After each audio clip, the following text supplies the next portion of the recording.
Isang mahigpit na pagyakap sa aking sarili para sa lahat ng laban na di natin na ikukwento at sa iba pa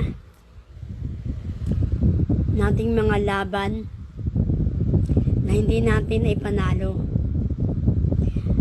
at mananatiling si Lord at ikaw lang nakakaalam.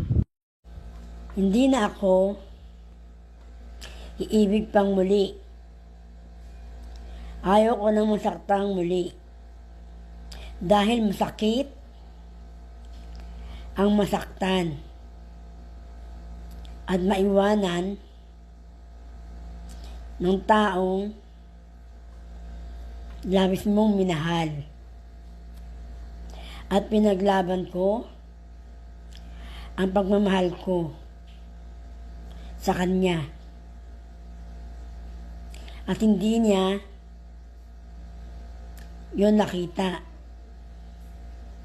Kaya mabuti pang palayain ko na lang ang taong aking minahal.